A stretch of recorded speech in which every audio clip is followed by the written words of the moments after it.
Bienvenido a una nueva, no sé si se llama capítulo, pero una nueva edición de Hablemos de.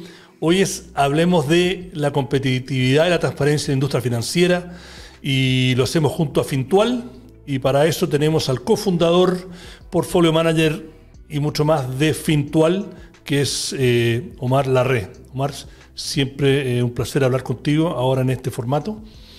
Iván, gracias por invitarme a tu espacio acá. Este es un espacio, este es un proyecto conjunto porque son temas que nos interesan. Vamos a hablar en este espacio, incluir algunas preguntas que algunos de ustedes nos han enviado.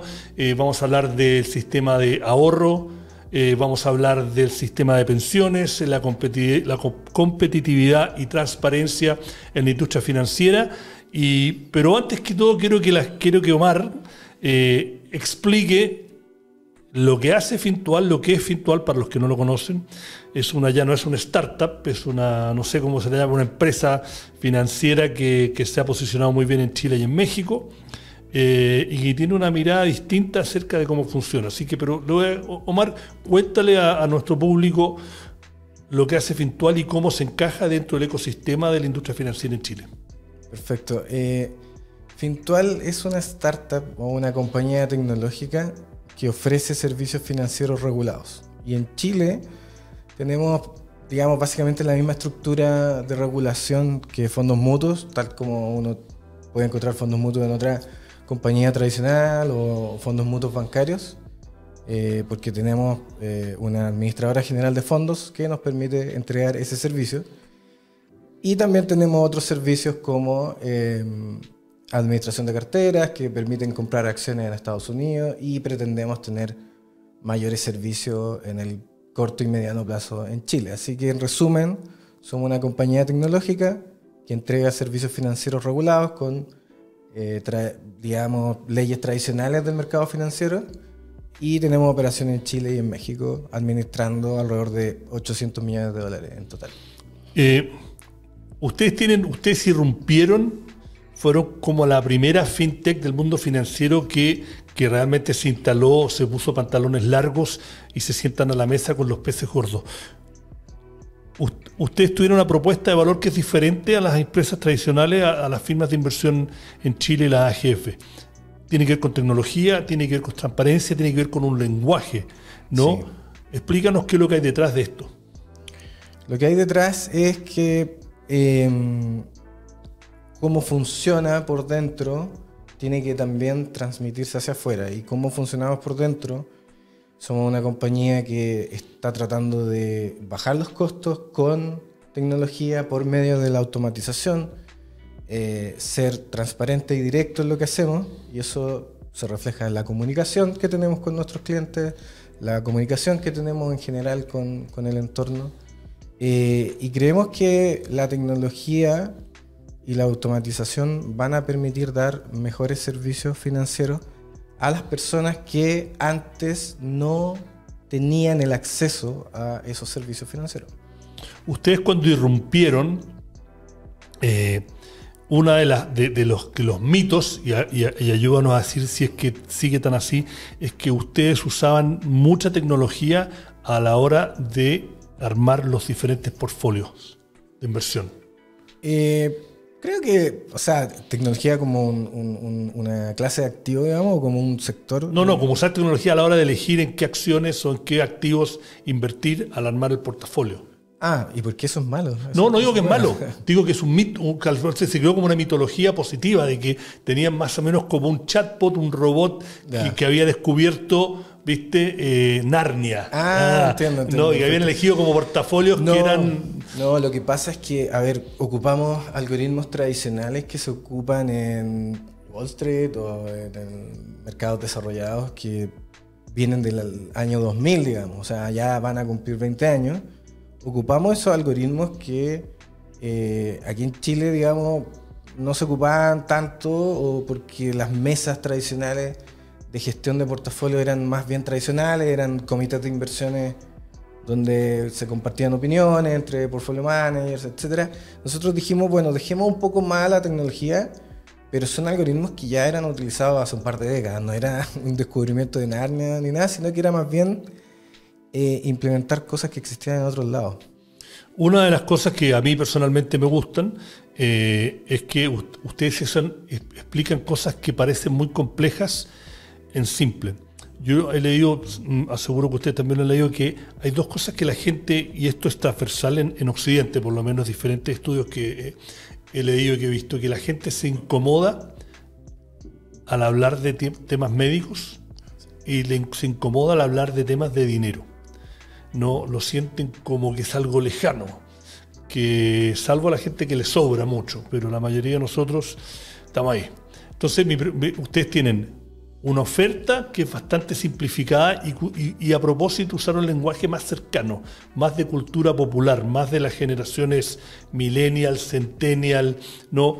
Y tienen un blog de educación financiera o de inclusión financiera que también rompe con los esquemas tradicionales, no solo en los contenidos, sino que en las formas, y son un poquito más irreverentes. ¿Cuál fue la lógica detrás de esto?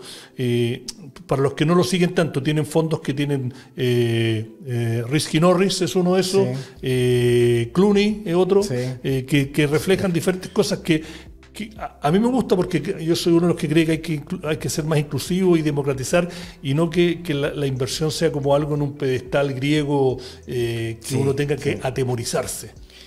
Es que sabéis que el problema cultural, que como tú decís en varios países, no es solo de Chile, es que la plata es un tabú. Entonces hablar de plata, hablar de inversiones es como, ¿para qué vamos a hablar de eso? ¿O por qué me siento incómodo hablando de eso?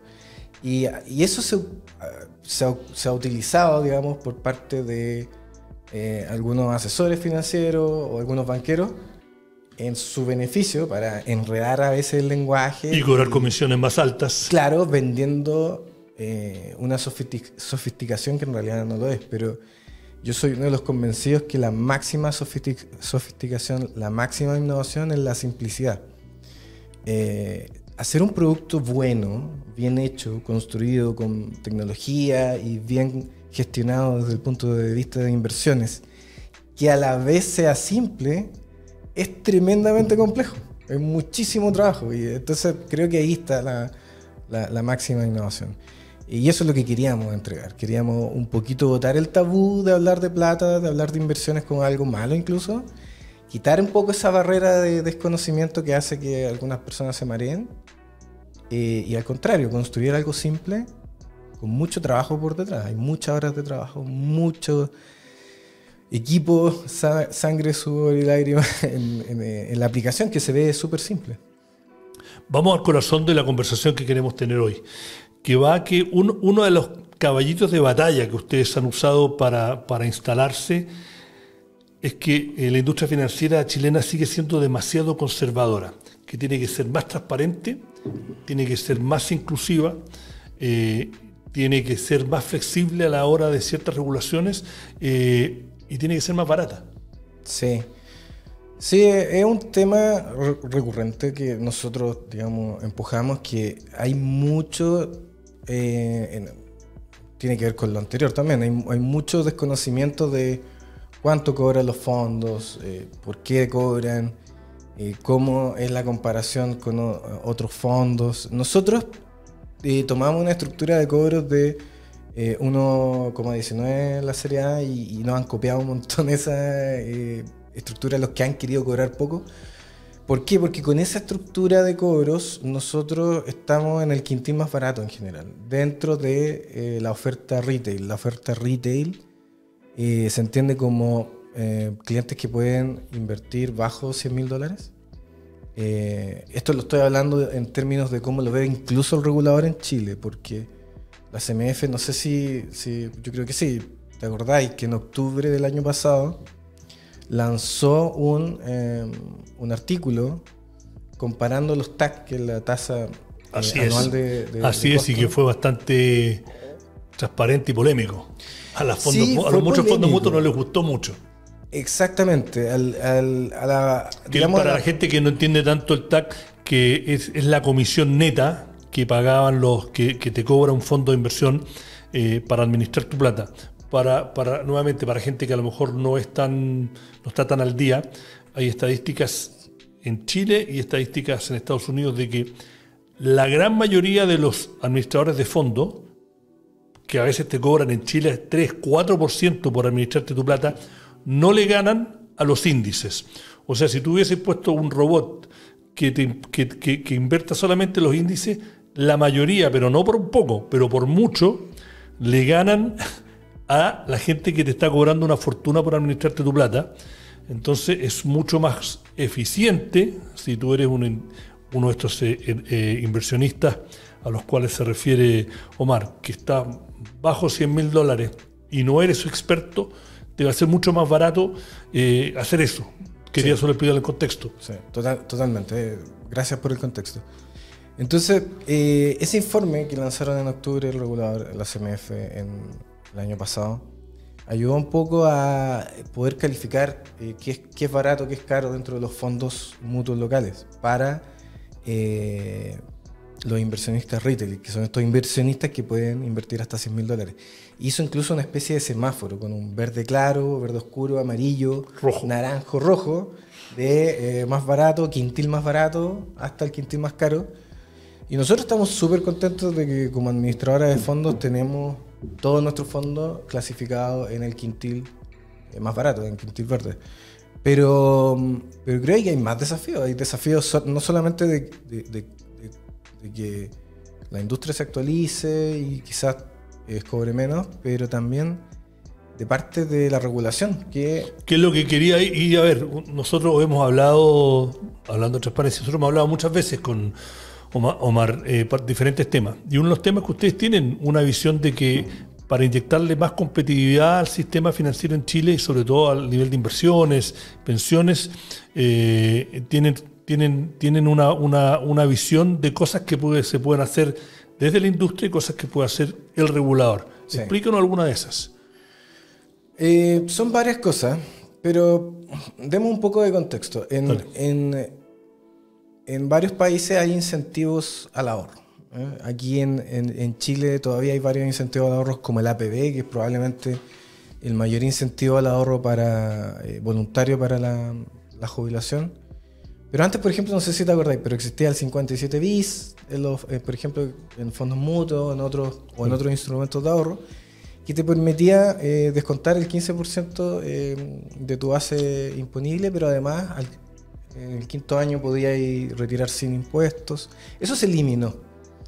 Después el 107 LIR, que te permitía vender acciones y otros fondos de inversión en bolsa con 0% de impuesto a la ganancia de capital, se cambió por un impuesto de 10%.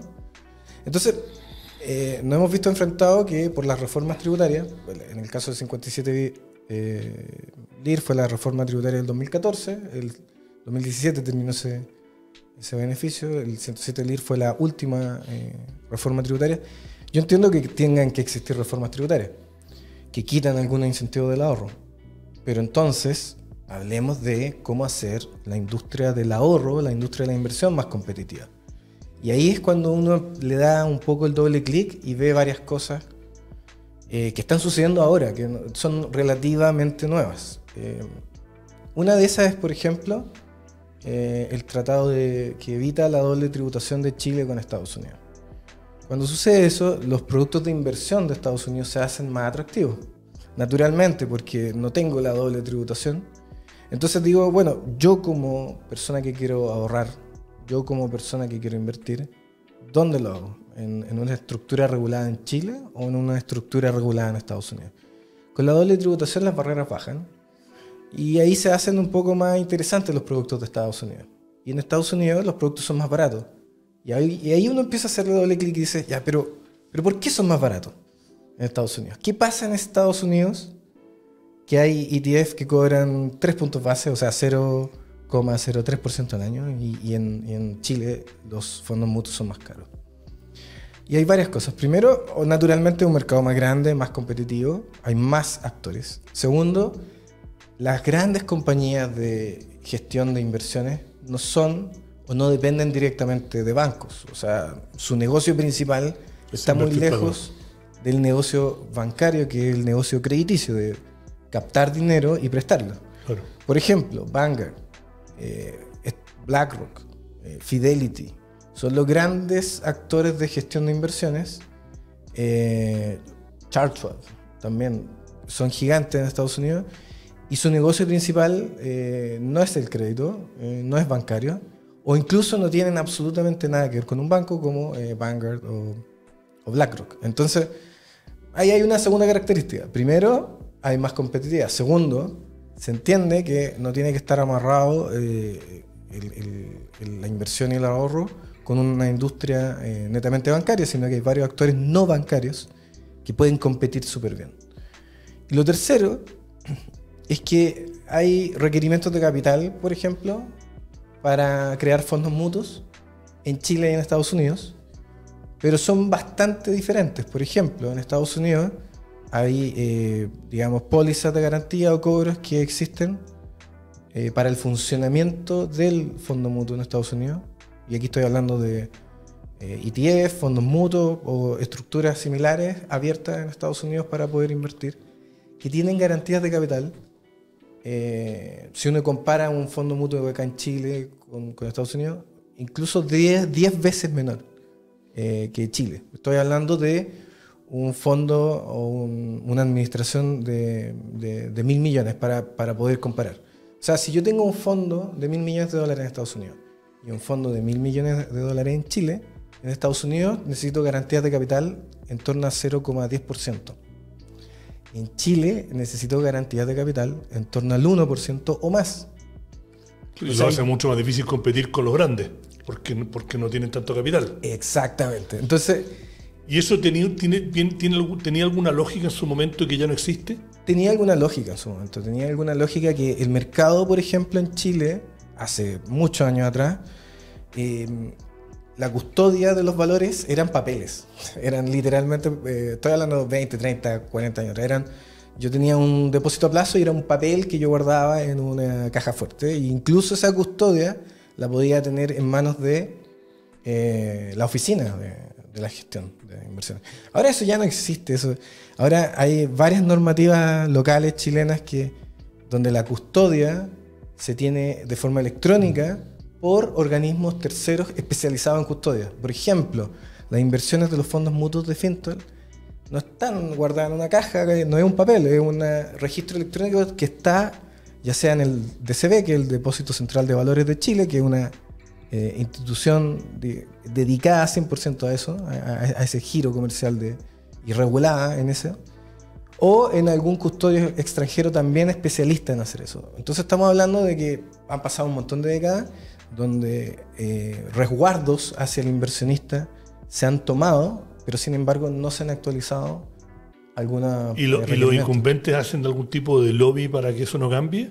¿O es solamente la inercia de un sistema que se tornó más burocrático y no es prioridad? Yo creo que más que hacer lobby de forma activa, es un poco forma pasiva, en el sentido de, lo he escuchado, digamos, ¿para qué vamos a cambiar las cosas? Ya hice el trabajo ya hice el trabajo de tener el capital. ¿Por qué voy a estar cambiando yo las cosas si es que eso además genera menos barreras de entrada para nuevos actores? Mejor me quedo donde estoy, mejor me quedo acá y no hago nada. Entonces, más que hacer lobby, creo que les interesa mantener la inercia, que es un lobby, digamos, pasivo en el fondo. Sigamos con el tema de la transparencia y la competitividad. Donde ustedes todavía no estamos asumiendo que no va a haber por el momento una reforma a las pensiones. Ustedes donde compiten, y entiendo que compiten bien, es por los APB, ¿no? Sí. No con las AFP. ¿No? Hay un gran debate, ¿no? Acerca de cuán transparente es lo que informan las AFP a la hora de costos, etcétera, ¿no? Hay varios tuiteros que se han hecho fama por desmistificar o desmentir algunas de las cifras, pero al fin y al cabo, ustedes lo has dicho en diferentes formatos, on the record se podría decir, de que hay, que un poco, no sé si esta es palabra mía, que es un poco engañoso seguir refiriéndose a la rentabilidad histórica, cuando la gran mayoría de esa rentabilidad se hizo antes de los años 2000 y la gran mayoría de los cotizantes actuales empezaron a cotizar después del año 2000. Claro. A ver, ahí podríamos hablar, ahí necesitamos Hablemos, otro pues, capítulo. bueno, pero metámonos en eso, porque después van a haber algunas preguntas más específicas. A ver, sí, efectivamente hay cosas que creo que el sistema de AFP podría haber hecho mejor en el pasado, que se les volvieron encima. Por ejemplo, podrían haber hablado mucho mejor a sus cotizantes y manejar mejor las expectativas. Seguir hablando de que se van a quintuplicar las cotizaciones asume que los retornos pasados, que fueron súper buenos, pero quizás en los años 90, se van a repetir en el futuro. Eso no es tan real, en especial porque, como tú dices, los cotizantes, la mayoría entraron después del año 2000 al sistema formal de AFP. Y segundo, porque las tasas de retorno no explicarían quintuplicar los ahorros, porque necesitaríamos, qué sé yo, 25% de rentabilidad anual consecutiva para poder quintuplicar a un... Solo para dar un poquito de contexto, porque Omar y yo sabemos más que... Él sabe más que yo, pero yo sé más que probablemente muchos de ustedes. Una rentabilidad promedio anual entre el 6 y el 8% ahora es considerada muy, muy buena. Entonces, cualquier cosa por encima, en dólares, es medio chamullo. Claro. O sea, un sistema de ahorro entre UF más 1, UF más 2 hasta UF más 8, UF más 6 es algo que uno podría, digamos... Realista suponer, digamos, en lenguaje coloquial, en una planilla de Excel uno podría ponerse a hacer, digamos, simulaciones, especulaciones, pero quintuplicar, por ejemplo, implicaría una tasa de rentabilidad futura arriba de 20% en el caso de hombres, arriba de 25% en el caso de mujeres, porque recuerda que las mujeres se jubilan a los 60. Entonces, si se ponen a trabajar a los 25 y se jubilan a los 60, tienen 35 años para capitalizar. No es suficiente tiempo, salvo que la rentabilidad sea súper alta, para poder quintuplicar. Entonces, creo que las expectativas las manejaron mal, informaron mal. Hubo un actor súper malo en el sistema de pensiones que hablaba de las comisiones fantasmas. El problema es que nadie sabía hablar de las comisiones subyacentes de los fondos. Entonces evitaban la conversación en vez de... Y se ponían en vez de hacerse cargo. En vez de hacerse cargo y decir, mira, vamos a explicar esto de las comisiones subyacentes que le llamaron, mal llamadas comisiones fantasmas. En vez de eso, se ponían a la defensiva. Entonces creo que hay un espacio todavía incluso, ¿no? pero fallaron en salir a comunicar bien y además manejar bien las expectativas, creo. Ustedes están on the record de que a ustedes les gustaría, en el caso de que efectivamente se implemente una reforma de pensiones y se divida el negocio, ustedes ir a competir. Ya le compiten en APB, pero ir a competir como muchos otros actores. No quiero hablar de política, pero sí me interesa si tienen una lectura de por dónde debería ir una reforma de pensiones o si la conversación se está enfocando en los temas pertinentes. Ya. Es un tema candente. A ver, tampoco quiero hablar tanto de un proyecto que ni siquiera está totalmente definido. Pero conceptualmente, en vez de meterlo en la política, ¿cómo vería un sistema, y por ahí achiquémonos al nicho, que sea más competitivo, ¿no? Y también ahí puedan, porque al hacerlo más competitivo significa más actores y más oferta para los cotizantes. A ver, creo que hay direcciones que ha tomado el proyecto de reforma de pensiones que creo que van en el lugar correcto de la competitividad. Uno de esos es poder abrirlo a más actores en la parte de gestión. Actualmente no se está abriendo a más actores para la parte del manejo de cuentas individuales, pero sí para la gestión de inversiones.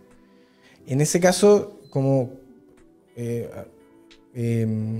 quizás sabes, nosotros nos gustaría competir, si es que existiera el proyecto de IPP, en la parte de gestión de inversiones. Bueno. Actualmente la parte de gestión de cuentas no existe. Quizás si se abriera en un nuevo proyecto, también nos gustaría participar, pero en este caso esa dirección de abrirlo a más actores sí me parece favorable. Lo segundo que creo que es favorable es algo que tiene que ver con los requerimientos de capital, que hablamos que en el caso de fondos mutuos en Chile es súper alto comparado con Estados Unidos.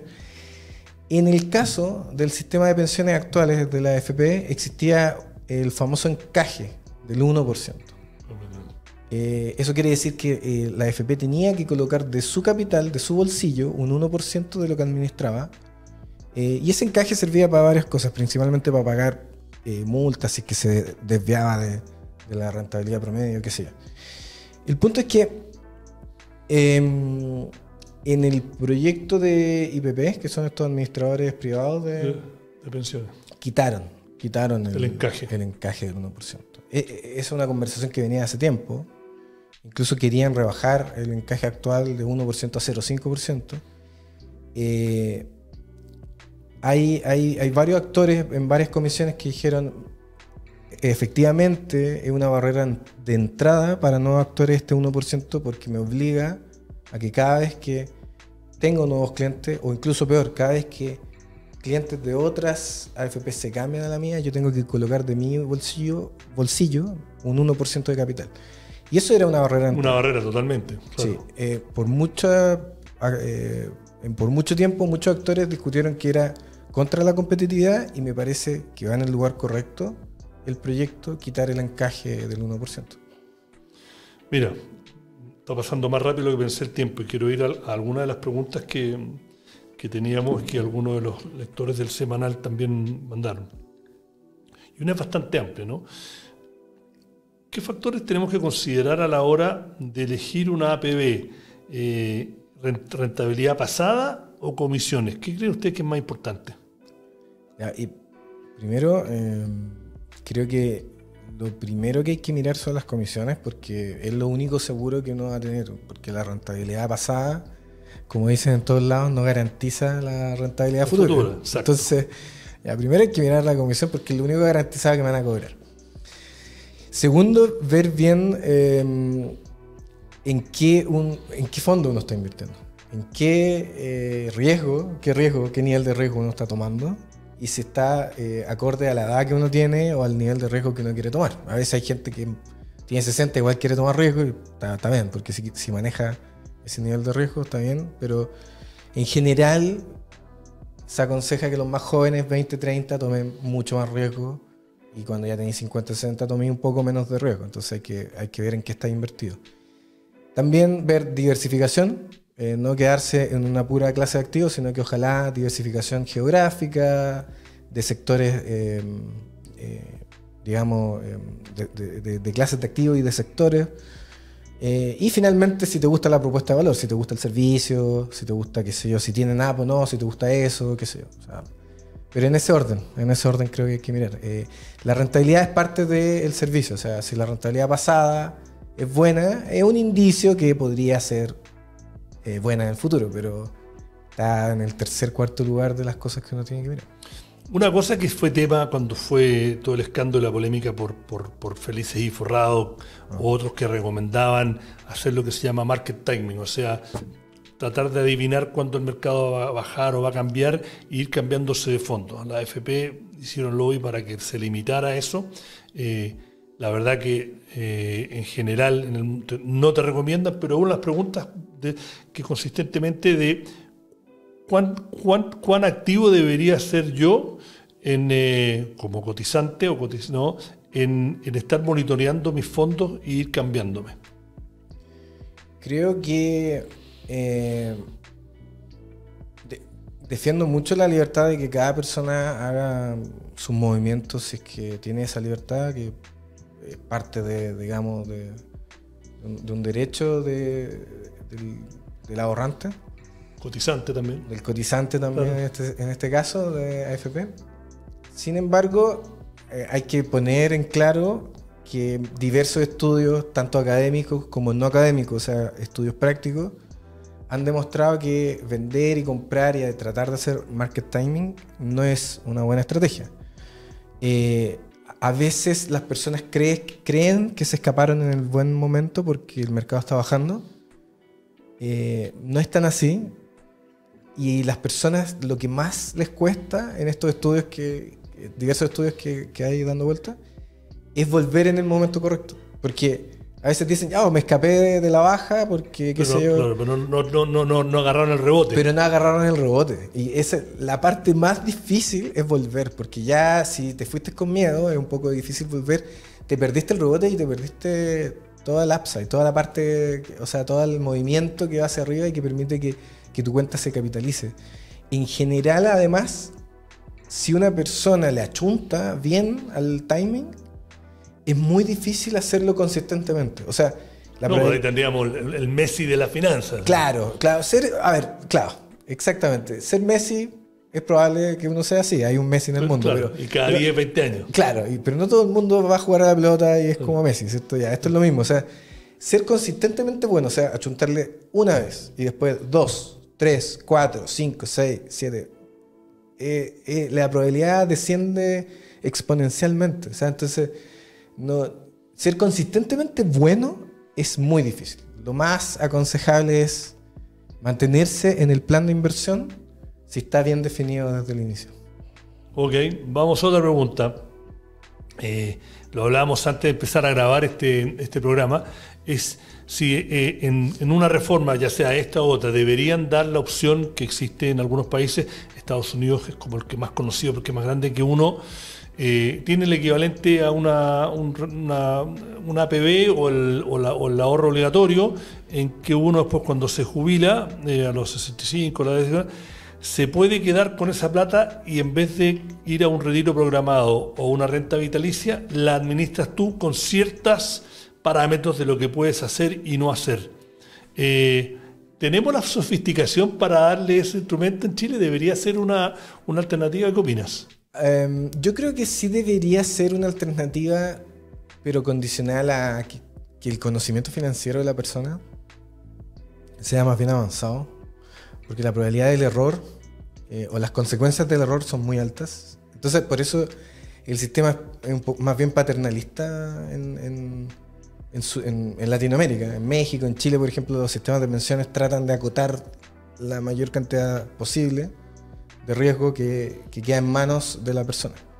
El 401k en Estados Unidos permite esos movimientos, digamos, en manos de la persona, pero igual son peligrosos. Hay personas que han quedado con $0 en su cuenta de 401k por errores, porque gestionaron mal la plata. Creo que el sistema sueco me gusta. El sistema sueco te permite un porcentaje chico, un 2,5% que puedes ahorrar en lo que tú quieras de la bolsa. Así que quizás podría ser algo así, quizás podría ser más adelante algo que a personas calificadas, inversionistas calificados puedan invertir en algo que quieran, qué sé yo. Hay que manejar esos riesgos, pero falta conocimiento, falta educación financiera. Hablando de riesgos, hace 2 semanas la Comisión de Mercado Financiero y el Banco Central, aumentó el porcentaje que los fondos de pensiones pueden invertir en lo que se llaman activos alternativos. Sí. Para los que no saben, activos alternativos son alternativos a los tradicionales, que son bonos o renta fija y acciones renta variable. Son activos menos líquidos como proyectos de infraestructura, proyectos inmobiliarios, etc. Startups, exactamente, startups. Y las AFP pedían más originalmente, pero fue un avance. La gente dice una locura porque a los fondos que le deberían haber dado más espacio, que es el D y el E, le dan muy poco y le dan más a los más riesgosos. ¿Y dónde están ustedes en eso? O sea, estamos súper contentos de que el Banco Central considere subir los límites. O sea, se pueda invertir más en activos alternativos. Faltó quizá el D en el fondo D y E para que pudieran invertir más en deuda privada, por ejemplo. Pero está súper bien lo que hicieron en el fondo A, por ejemplo, de dejar de poder invertir en capital de riesgo, por ejemplo. Igual estamos un poco al D, porque ese capital perfectamente se podría ir, por ejemplo, a startups. Y te voy a dar un ejemplo súper de cerca. Fintual tiene financiamiento de un fondo cuyos fondos vienen del sistema de pensiones de México, que es el sistema de Afores. En Chile no existe esa posibilidad, digamos. No es que las AFPs puedan invertir en startups. Y no es que nosotros como Fintual le estemos pidiendo capital de acá, sino que estoy pensando en las nuevas generaciones de startups. Las nuevas generaciones de startups deberían tener financiamiento, ojalá, de un sistema, digamos, común. Es deseable, de nuevo, en el sistema sueco. Pasa, los fondos de pensiones se invierten en las empresas chicas y medianas y startups. Y el boom sueco desde los años 80 en la bolsa, en startups, se ve y se nota en el capital humano avanzado, en las empresas que han salido de Suecia. Por darte un ejemplo, hay 501 empresas listadas en los últimos 10 años en Suecia. En Chile, la última fue hace 5 años casi, que fue Cencosud Shopping, que fue el 2019, en junio. Entonces, hay un espacio para apoyar a las empresas chicas. Está el proyecto ScaleX de la Bolsa de Comercio, pero todavía está muy en pañales, todavía es muy limitado. No hay la liquidez, no hay las ganas de invertir en startups, de hacer los vehículos correspondientes. Entonces, creo que van en la dirección correcta de nuevo, pero falta. Ya. La última pregunta, que solamente la hizo una de las personas que respondió, y gracias, los que lo están viendo y que también son suscriptores, pero me interesa a mí, si la elegí, dije, no, sé que vale la pena. Ya. Bitcoins, cripto, debería ser parte o es muy riesgoso, debería ser parte de las opciones de inversión para un plan de ahorro, ya sea personal, APB o de las AFP. ¿Las AFP deberían o no podrían tener la opción de invertir en Bitcoins, por ejemplo? O sea, ahora pueden... los ETF de Estados Unidos. Pueden, porque hay un ETF en Estados Unidos que invierte y si está calificado como un ETF de commodity, no creo que tengan un problema al invertir. Entonces, no creo que lo hagan. Creo que es muy, digamos, opinionado decir que hay que invertir en Bitcoin y todas las personas deberían invertir en Bitcoin. Pero si una persona entiende Bitcoin y le gusta Bitcoin, yo creo que sí tiene sentido invertir en sus ahorros o en sus ahorros para su jubilación. No lo recomiendo como, digamos, asesoría general, porque, por ejemplo, hay personas que lo comparan con el oro. Y el oro, para muchas personas, no tiene sentido en un plan de pensiones, por ejemplo, o en un plan de ahorro. Pero para otras sí. Y si hacemos esa misma comparación de que el Bitcoin podría ser como el nuevo oro, hay personas que le puede hacer mucho sentido invertir en el nuevo oro y otras que no. Así que creo que si esa persona entiende y cree que va a ser el nuevo oro y conoce los riesgos, tiene sentido invertir un porcentaje acotado de sus ahorros, de sus inversiones. Y la última, que sé la respuesta, pero yo creo que tú la vas a poder explicar en lenguaje más simple. Es como un axioma, es como un desde, pero explicar en simple y corto, porque nos pasamos de tiempo, eso después lo editamos. Pero la diferencia y la importancia de empezar a ahorrar temprano versus más tarde. Mira, con un montón de personas se han dado cuenta que cuando ven los retornos, el efecto exponencial del crecimiento de la inversión, del interés compuesto, cuando ven la foto, lo único que quieren es retroceder en el tiempo y poner $1.000.000 hace 20 años, porque podrían tener, qué sé yo, un montón. No sé el número exacto, depende pero un montón. Entonces, no hay persona que no hemos hecho el experimento de mostrarle esta curva de interés compuesto y que no diga, oye, qué ganas de ponerlo, haber viajado en el tiempo y poner ese $1.000.000. La respuesta es que hoy día también uno puede invertir $1.000.000. Pero mucha gente, y eso quiero que lo explique usted y digan cuál es el ticket mínimo, mucha gente cree es que no gano suficiente, no tengo suficiente. Se puede empezar por poco. Se puede empezar con poco. O sea, de hecho, nuestra plataforma en Fintual está diseñada para empezar con lo que sea, con $1.000, con $1.000.000, con $10.000, da lo mismo. Entonces, la excusa ya no existe, al menos. Y esas ganas de querer viajar al pasado para ganarse esa curva gigante que va subiendo, eso se puede hacer en cualquier momento. Cualquier momento es bueno para ahorrar, cualquier momento es bueno para invertir. Y el efecto del interés compuesto premia a los pacientes. A los que esperan 5 o 10 años, ven los efectos. Pese a los movimientos de mercado, hacia abajo, hacia arriba, que se ven de repente guerras, malas noticias. 5 o 10 años después, los índices accionarios premian a los pacientes. Bueno, siempre es un buen tiempo para invertir y un buen tiempo para ahorrar. Con eso llegamos al fin de este Hablemos de competitividad en la industria financiera con Fintual y con uno de los cofundadores, Omar Larré. Gracias por haber estado acá, gracias por hacer posible que estos talleres de hablar de funcionen. Yo acá me saco el sombrero de objetividad un poco. Creo que es súper importante que haya más inclusión financiera y más educación financiera, porque es importante no solamente para la persona que ahorre, sino que también institucionalmente tener un mercado de capitales transparente, eficiente y competitivo es bueno para todos. Muchas gracias, Iván, por la invitación.